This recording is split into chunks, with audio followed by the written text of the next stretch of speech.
guys, it's Andrew or Feel No Pain, and today, finally, after a very long sort of break from doing these, I'm doing a review.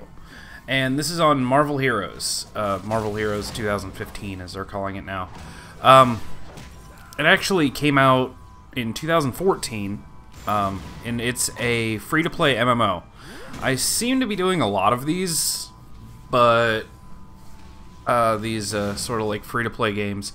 It's because they interest me. They actually kind of piss me off a lot, as far as like the buy to play or the pay to win models and stuff like that. But I like checking them out to see exactly how good they do without having to put real money into it, because a free-to-play game that you pretty much have to put real money into is just like basically buying it over time.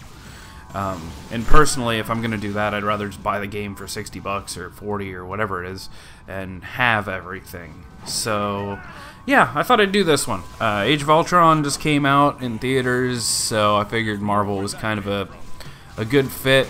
Got me interested in trying this. So as always, the specs are going to be listed on the screen. They're kind of weird. The company that does this is Gazillion Entertainment, and they actually developed and published it. And I kind of get the feeling that they didn't have like a very distinct feeling for what the specs should be, because they're very kind of vague. They just said like, oh, well, you should have a video card with this much RAM, and it should maybe be this, or it should maybe be this generation, or this something, or even the recommended RAM for it is 8 gigs, which for a game that looks nice, obviously, but obviously this does not need 8 gigs of RAM. Should not need. So maybe there's some optimization issues. Maybe it takes a little more power than it should just because of the way it uses resources. But the minimum requirements are pretty low, so I mean it's definitely usable on most computers. And as you're watching this, you're probably saying, this doesn't look like most MMOs. And that's because it's kind of not. It's actually much closer to something like Diablo. It's an action RPG. And as you can see, there's other players around. You actually always are in kind of areas with other players. And occasionally bosses will come up as world events. And you'll get other cool little world events like huge waves of enemies, and basically whoever's on the map can just go towards it and all fight it together and you all get credit. I like that personally because finding parties in MMOs can take so long sometimes that if you don't have a whole lot of time to play, then it just kind of cuts into your fun. It might take half the amount of time you have to play just to find a party to do something. Whereas in this, it's, I know at the end game there's actually, like, specifically, like, party design dungeons, but, it's actually, it's not like that, well, at least during the leveling process, which is cool. And as you can see, here's a boss, just randomly spawned as an event, and there's a bunch of people all fighting. If you're wondering why I'm not taking much damage at all, it's because this is my first run through the game, so I actually am severely over-leveled. This area is meant for level 10 to 13, and I'm 19.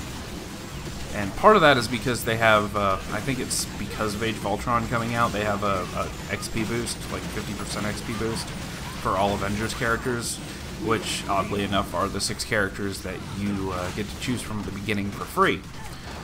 So I'll get into that in a minute, but I'm also getting an XP boost, and I've been sort of like backtracking and running around and just killing stuff for fun, as opposed to progressing as much as maybe I normally would or would with another character. So I haven't been pushing the leveling system, but I think I've played about 6 hours, and almost level 20. I'd say that's pretty good speed. It feels kind of like the speed of Diablo does. You start out moving fast, and then it slows down, but as it slows down, you're actually needing to like gear up and stuff more, and that stuff matters, so it kind of works out. Anyway, I just kind of want to go through the positives and negatives as far as I'm concerned as this game goes. And there are some negatives. There's definitely a couple that aren't really deal breakers for me, but could be for some people, and will probably keep me from playing this game for thousands of hours. I'll probably get a few characters up to level, their max level, but so for starters, the positives are it's a free-to-play MMO. That by itself is pretty cool, just because of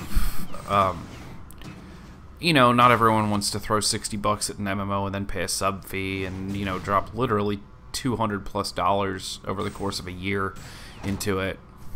And so that by itself I consider a good thing. Now, how that changes how it works and the pay model is not always a good thing, but just that in itself I consider a positive. It's Marvel Universe, which is great. In the first, like, 2 hours of playing, I got to fight Black Cat, I got to see Venom, I got to fight a couple others. There's all sorts of, like, lore and reference everywhere, and it's pretty cool. It's something I like. I've always liked Marvel. And it's, like, as you can see, even the abilities and stuff are very sort of in line, you know. They didn't give Captain America like a machine gun or, you know, ninja sword or anything. He uses his shield, and all his abilities are, like, you know, very Captain America-y. And it works that way with all the characters, from what I've seen other people use. The Hulk jumps around and lands on people. Iron Man has, like, his little shoulder cannon, or shoulder, whatever they're, little missiles, and sort of his beam attack. And you get to choose that. There's actually like a talent tree, like in most MMOs, or like in Diablo, where you get to, it's not really talents, you actually just get to put points into skills, and the more points you have in a skill, the more damage it does. So if there's one skill that you like using a lot, or you feel is extremely useful, you can kind of overpower it to do more damage, as opposed to, you know, there may be a skill that you're like, well, I want this, but only for, you know, maybe a passive effect or something, and then all you have to do is, you know, put 1 point into it, you get that, and if you don't want to level it more, you don't have to. So that kind of leads me into the next thing that I like is the action combat. The fact that it's not, you do have this toolbar at the bottom that has all these skills, but it works more like Diablo instead of World of Warcraft. You get to do it in real time, it's quick, it's fast-paced. You're not, like, casting 4-second spells and, like, you do it 3 times, you kill a guy, run to the next guy 3 times, kill a guy. Guys come at you from all angles and using your abilities to their best to kind of make that, you know, make the combat flow and, you know, kill things better and more efficiently and everything. It definitely is going to give this game some longevity, so that's good. And of course, because it's very Diablo-esque, and I will go forward saying that over and over, because looking at it, it's pretty obvious, but playing it, it's very obvious. Even like the movement's point and click. So it's very much a Diablo-style game as far as the combat goes. But the loot, games like this, you pretty much have to have ridiculous loot systems, which this does, and it's very similar. If you're familiar with the style, you'll notice the white, green, blue, purple, and orange items for various rarities, and they call them something slightly different. I think blue's still rare, but purple, yeah, purple's still epic, and then orange is unique, I believe, yeah. But there's also like a brownish color, which actually I have on as like my chest piece. So there's kind of like 2 versions. I can't remember what they call them, but there's plenty of variety in that. And usually what it means is the higher the quality, the more like bonuses you get on the item. And then when you get into like the really high ones, the orange and the sort of brownish color, those give you like specific ones you can't find on anything else, like specific to your class, to your character. And what you saw me kill was hilarious, because I laughed the first time I saw one of those little guys. Basically, they're treasure goblins from Diablo.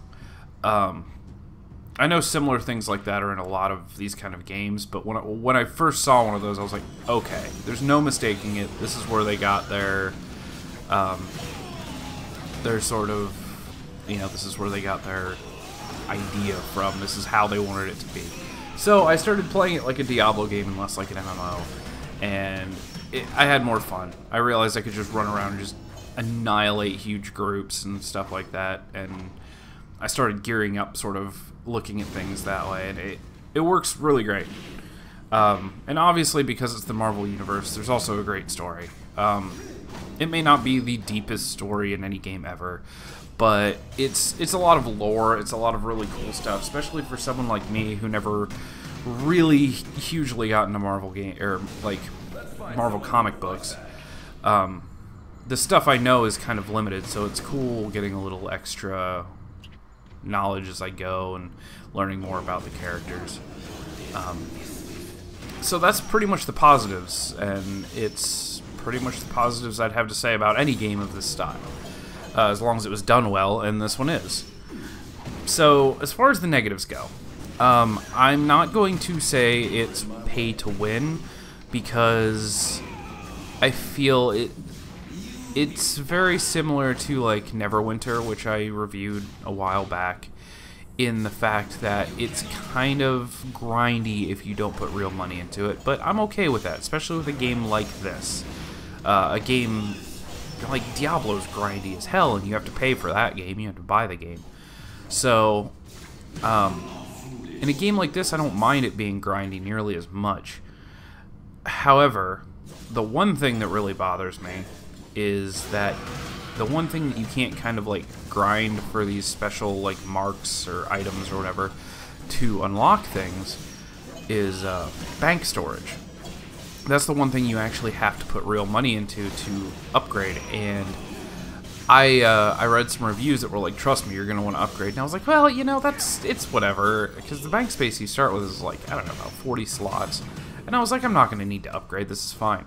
Well, as soon as you get crafting materials, plus you get these like rewards, achievement rewards, which grant you level 60 items, which of course I can't use yet, my bank's already like over half full, because you only get one slot to start. And there's a total of like, it looks like 20 or 30 slots you can unlock, you can buy. So I like the game enough that I'm probably going to put, you know, $15 into buying half a dozen more bank slots. But other than that, I plan on not spending any money. So if this whole game cost me $15, I still consider that a win. I mean, that's a one-time fee or a one-time payment of $15 for an action MMO. It's still okay with me. The other thing that's a little bit annoying, besides the fact that there is so much stuff you can buy, is the fact that you only start with one character. You get to choose from, like the Avengers, you get to choose from Captain America, Thor, Iron Man, Black Widow, Hawkeye, and the one I forgot. Hulk, yeah. I think. It's the Avengers. But you do get to choose from those 6, you get to choose one, and you can level any character up to 10. Any of those characters up to level 10, but once you hit 10, you have to choose one that you unlock to 60. I chose Captain America just because I thought the whole shield flinging and everything would be kind of cool as in a game like this, and I was right. It's fun. It's super fun. I didn't choose someone like Hawkeye or anything because I could be wrong. I just didn't imagine him having a lot of really neat abilities that would sort of mesh well with my play style of... I like having a choice between like melee and ranged with a character, being able to do both, and Captain America's exactly that. I imagine Iron Man's probably exactly that too. But either way, that was my choice. The nice thing is you do get like rewards for logging in daily, and I cannot remember what they're called, but the form of currency that you get that you can buy with real money, but you also get it to from occasionally from killing monsters. It can be anything from a normal monster to a boss. They just drop occasionally.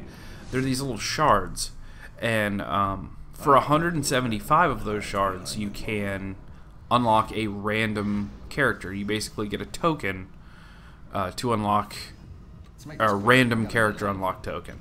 So of all the characters you can play as, which is, like I said, it's like 30 or something, you actually just get a random token, and when you use it, you unlock it. Problem with that is you can actually get a token for a character you've already unlocked.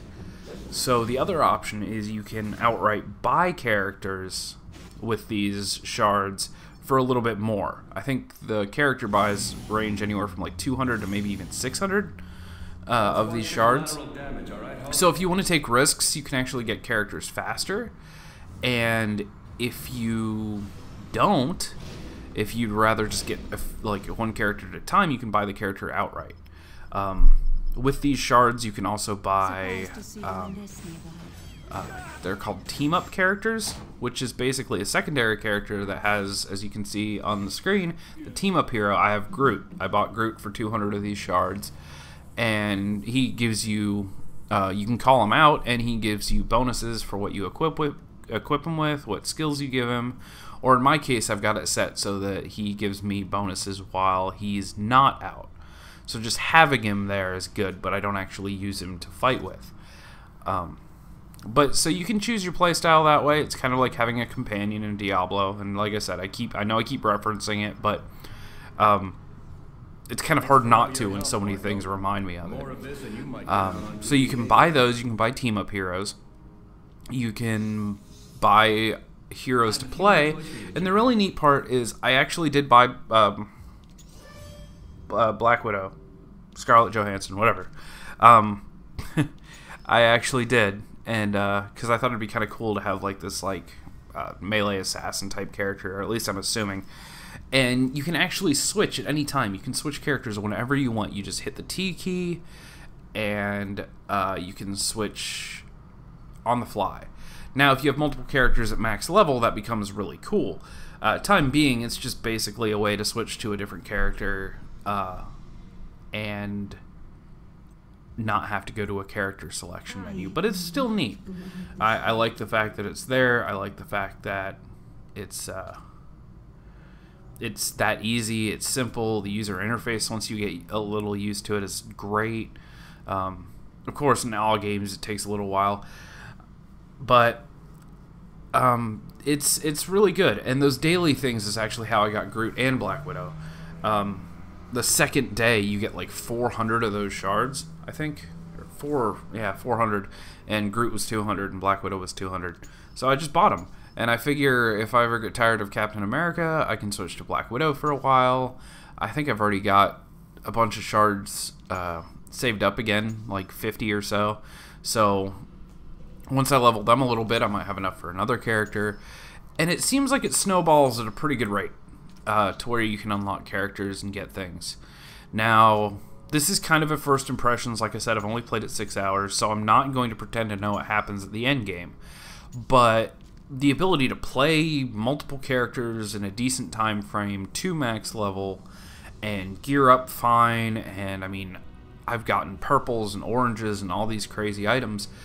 The ability to do all that in a free-to-play game is great. I mean, it's worth it if you want to play it even for that. Even if I'm completely wrong and the end game is, well, I'm not wrong, but since I don't know, even if the end game is just a complete pile and basically forces you to throw tons of money at it, if you don't want to do that, don't do it. You can still get to the end game and experience the story and the characters and everything like that. And there's so many side missions and little side areas you can go into. Yeah, if you're a completionist, I can't tell you how this is going to be for you. But as a game that's just fun to play and moves at a good speed and is free, so far it's great. I haven't at all felt like I've been underpowered or undergeared or really lacking yet. So I'll keep going and saying this is a good game. This is an extremely good game, and it's obvious that it's not done by the Gazillion Entertainment. They're a pretty new company, I believe. I haven't heard of anything else by them, but they've done extremely well with the with the Marvel franchise, using the actual name. And a lot of these licensed games are awful, but this one's really good. Even the voice acting's really good. Of course, I'd like to see some of the voice actors from like the new Avengers movies, but it's not. But they're still good actors. And they even got some well-known names, because I recognize the voice of the guy that does Nick Fury. It's not Samuel L. Jackson, but it is a pretty well-known actor. I can place his face, but I have no idea of his name. But I guarantee the first time you hear him in this game, you'll recognize him. I think he's actually done characters in some maybe superhero movies. I don't know, it might be Marvel or DC or something like that, but either way, his voice is very recognizable. So I can do yeah, good with this. as far as this goes, aside from the storage thing, which is kind of a pain and would limit you, that's the one limit. If you don't want to pay for the storage, you might get kind of stuck in not having the crafting materials, or having to throw things away you didn't want to. But if you don't mind throwing a few bucks at the you know what, I'll say it's a fun game to play regardless. But if you don't want to throw a few bucks at the storage, the bank storage, you may not have the longevity of play that I feel like I'm going to have. So there is that, but it's free to play. It is a pretty big download. It's like 30 gigs. But if you want to give it a shot, go ahead. I do recommend it. As far as I mean, between this and like Path of Exile and some other like action RPG games, it's pretty solid. The combat's solid. It feels good, and that's all I gotta say. So sorry it's been a while, guys, but I'll do more reviews soon, and I'll leave it at that for today. So I'll see you guys in the next video. Later.